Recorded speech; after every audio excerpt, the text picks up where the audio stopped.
intelligence complex that does not understand the dangers that we are in as a result of having a commander-in-chief with dual allegiances, partly in the Muslim world and partly, perhaps, in the American world.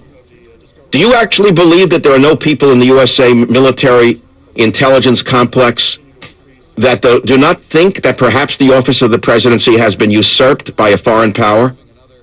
Why do I even ask this question? Because the USA is falling apart one day at a time. And you're telling me that someone in the government, somewhere at the top of the military intelligence complex, hasn't thought that maybe, wait a minute, this man is not even eligible under the U.S. Constitution to be POTUS, that his father was not even a U.S. citizen, his father was a British subject at the time of Obama's birth, therefore Obama was not and is not legal to be POTUS. I have told you before that if Obama had applied to become an FBI agent or his own Secret Service agent, he would have been rejected immediately. He would not have met the criteria to be a Secret Service agent, and yet he's president. Take it on the fact of what I just said. Now let me ask you another question. Let's start at the top. Let us start at the top of this conspiracy cycle.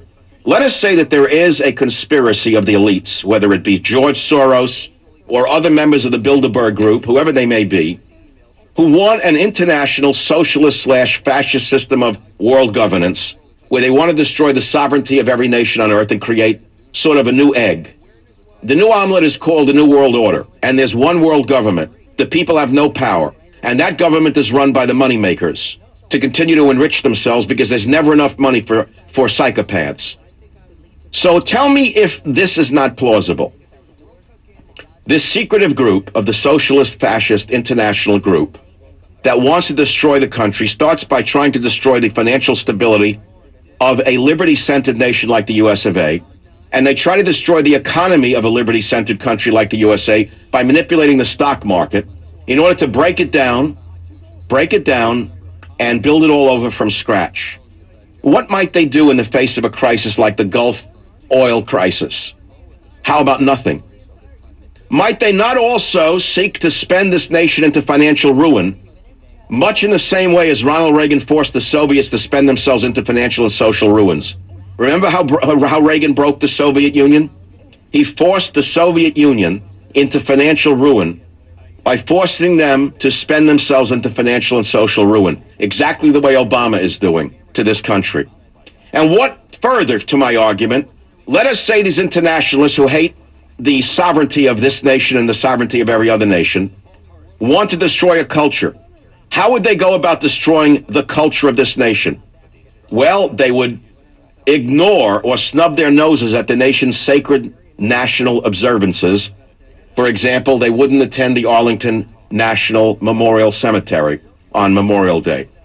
They would snub their noses at the traditional religious foundations of America, and they would not support National Prayer Day. The president wouldn't go to a church. The first president in history would not go to church on Sunday. So don't you understand what I'm saying to you? The credo of the savage nation, ever since I began in radio in 1994, has been borders, language, and culture as a definition of a nation. Can you name a nation on earth that is not defined by its borders, its language, and its culture? I do not know of one. So if you're out to destroy nations per se, you erase their borders the way first Clinton did, then Bush did, and now Obama's doing.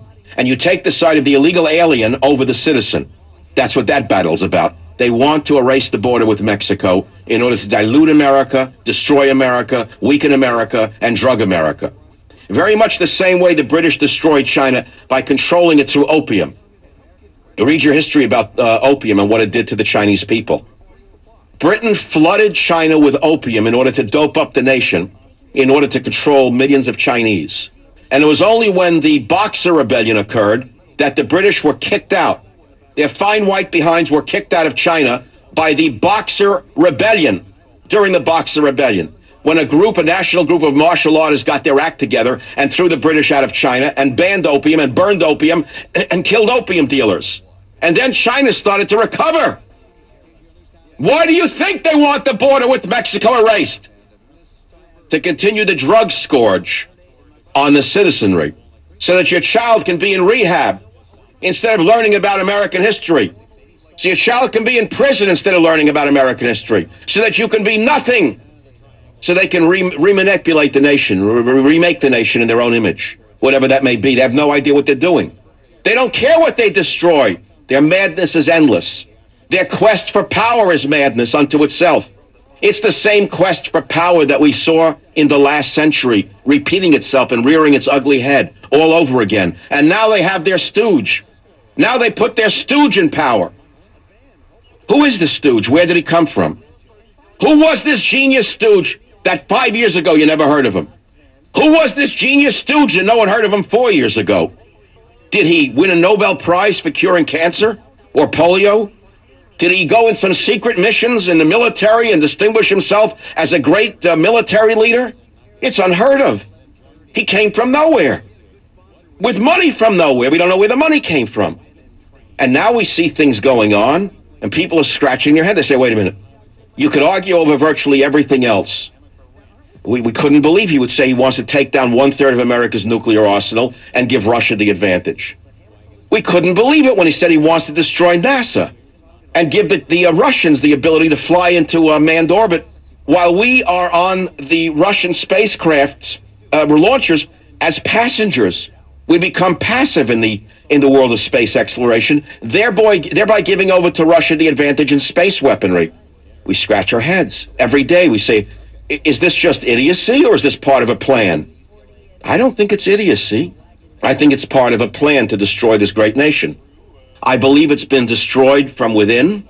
I believe that the people who've been out to destroy this nation and break it apart and rebuild it have finally put a man in place to do it as fast as possible. Now let's go back to the issues of the day. You've got the Gulf Coast. Let's not